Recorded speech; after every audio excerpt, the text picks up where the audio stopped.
You know, we've got ourselves into the most peculiar predicament. We walk around taking life so dreadfully seriously, as if the whole affair was some kind of final examination where one wrong answer could doom us to eternal failure. But what if I told you that this entire setup, this grand drama of existence, is nothing more than an elaborate game? And like any game, once you understand the rules, you can learn to play it with remarkable skill and, dare I say, with a sense of joy. Think about it for a moment. When you were a child, you played games all the time. Cowboys and Indians, house, pretend tea parties. You threw yourself into these games with complete conviction. You were absolutely the cowboy, totally the mother serving imaginary cookers. But you never forgot, not really, that it was play. The moment your mother called you for dinner, you dropped the role without a second thought. You didn't cling to being the cowboy. You didn't suffer an identity crisis when the game ended. But somewhere along the way, we forgot how to play. We became what I call method actors in the theater of life. We got so absorbed in our roles that we forgot we were acting. We started believing that we really are the banker, the housewife, the success, the failure.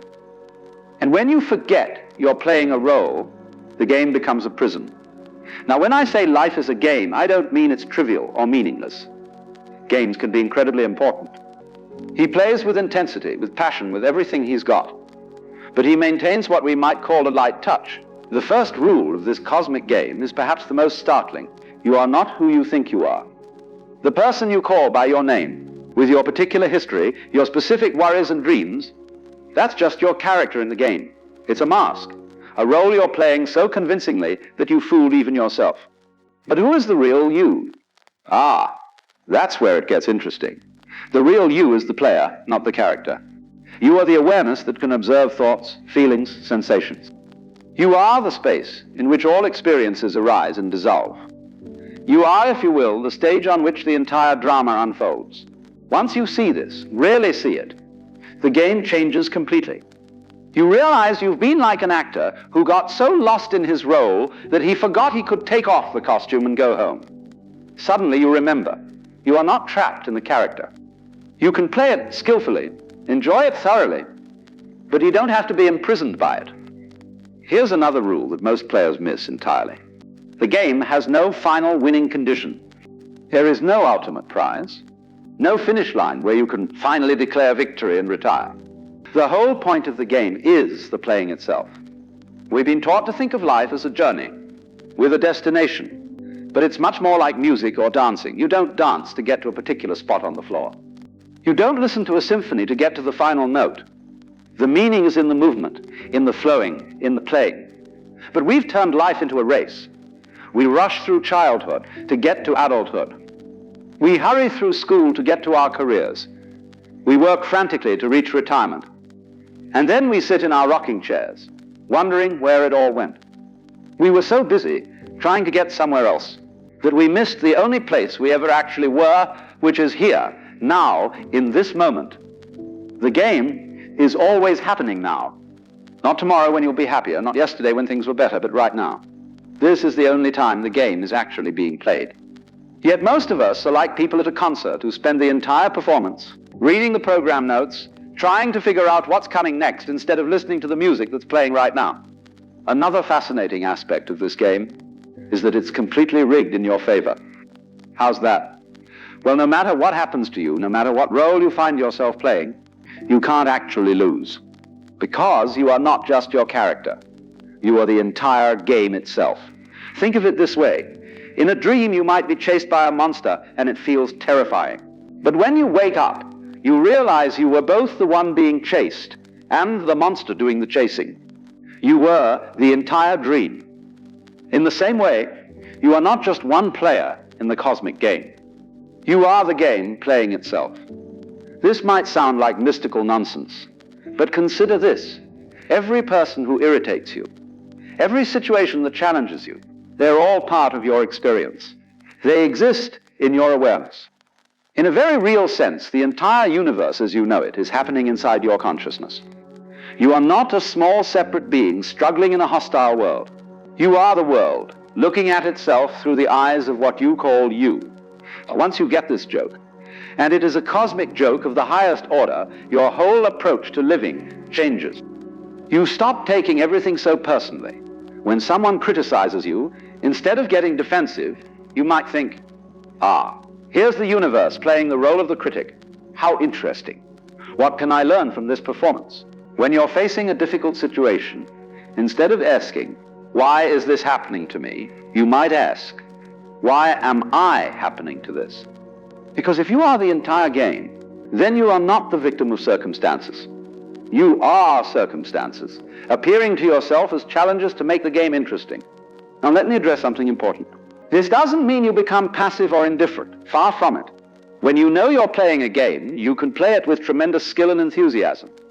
You can care deeply about your moves while not being devastated if they don't work out perfectly. You can love fully while not being destroyed if that love isn't returned. You can work passionately while not being crushed if your efforts don't immediately succeed. The secret is what I call playing with a light touch. It's like being a great jazz musician. You know the basic structure of the song, but you're always ready to improvise. You respond to what the other musicians are doing. You don't try to force the music into some predetermined pattern. You flow with it, play with it, dance with it. Most people approach life like they're playing classical music with a very strict conductor. Every note must be exactly as written. There's no room for spontaneity, no space for creativity. But life is much more like jazz.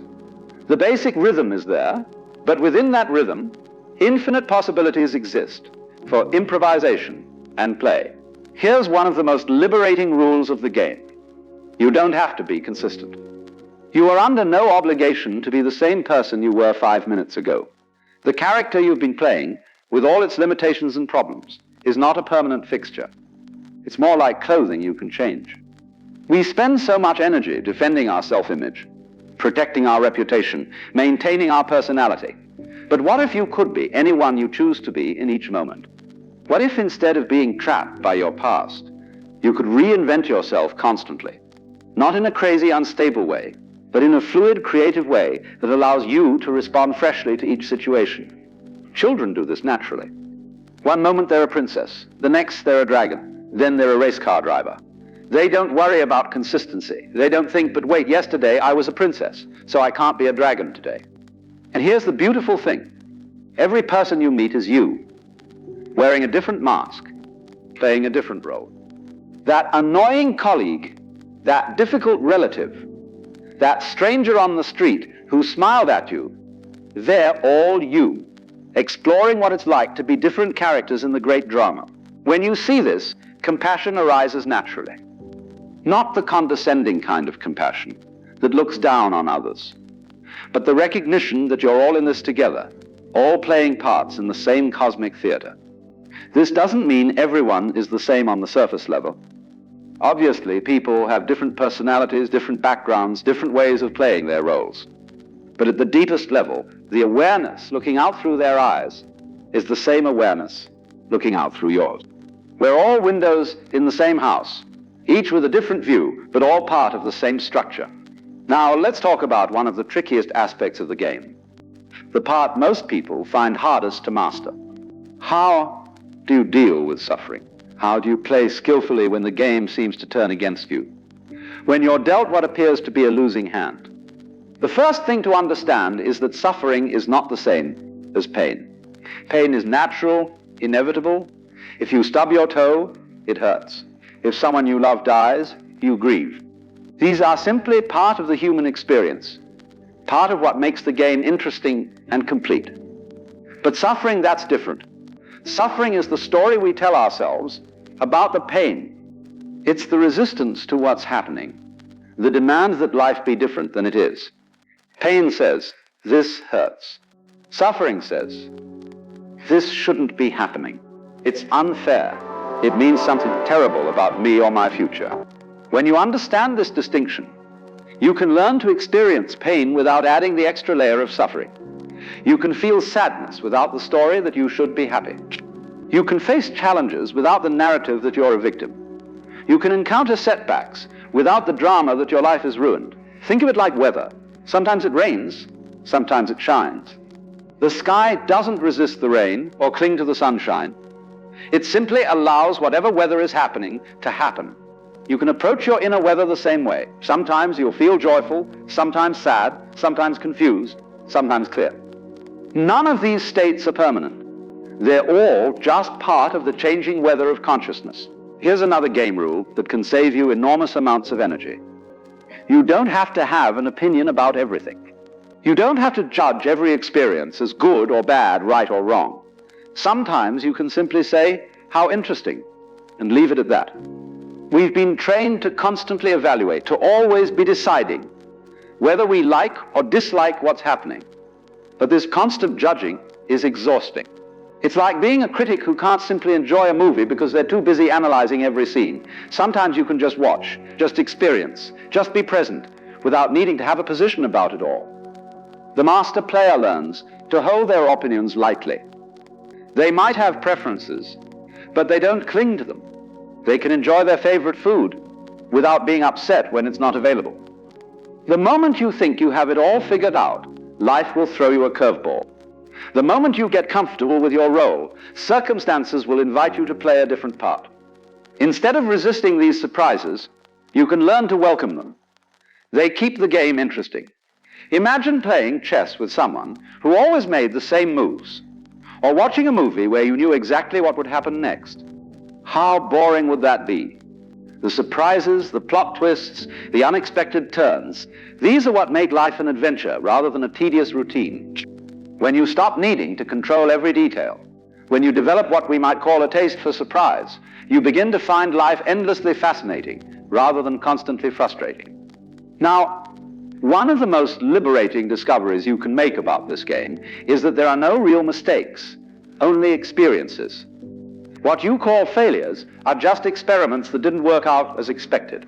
What you call successes are experiments that exceeded your expectations.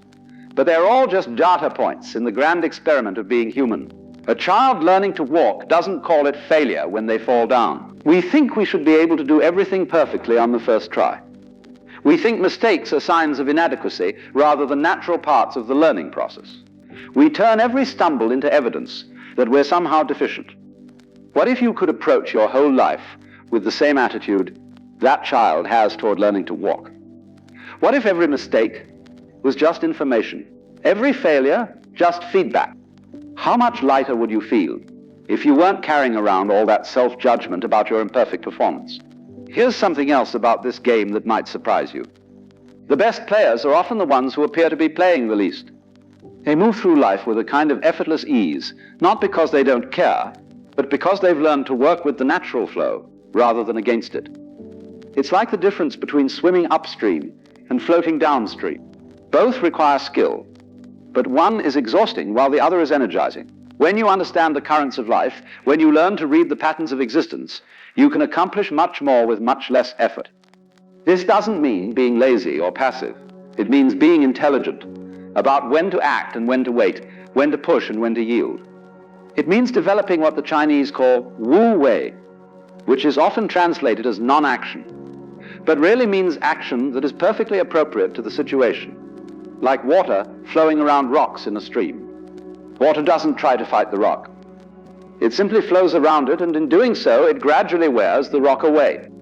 This is the power of the gentle approach, the light touch, the skillful player who understands that force is rarely the answer to life's challenges. Another crucial aspect of mastering this game is learning to play multiple roles simultaneously, without getting confused about which is which.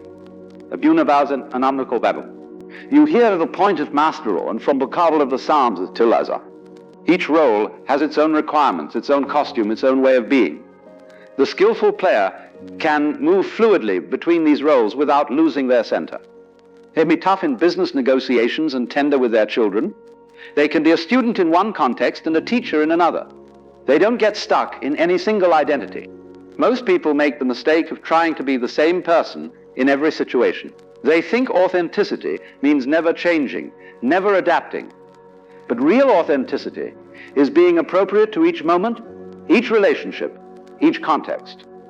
It's like being a skilled actor who can play many parts convincingly, because they understand the deeper truth that connects all roles. Now let me tell you about one of the most profound discoveries you can make about this game. The rules are not fixed. They can change, and often do, based on how you choose to play. This is where the game becomes truly magical. Most games have rigid rules that everyone must follow. But the game of life is more like a collaborative improvisation, where the rules evolve as you play. Your choices, your attitudes, your ways of being actually influence how the game unfolds for you.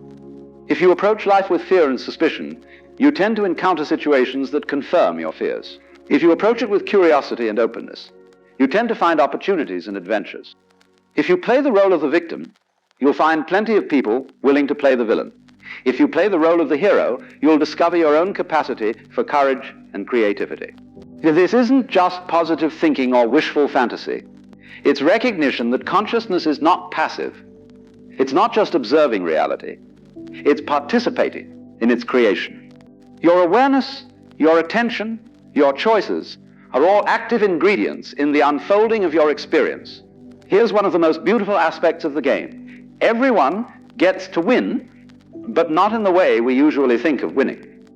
The usual idea of winning involves someone else losing. But in this cosmic game, your victory doesn't require anyone else's defeat. In fact, the more skillfully you play, the more you help everyone else play skillfully too. When you're truly happy, you don't make others miserable.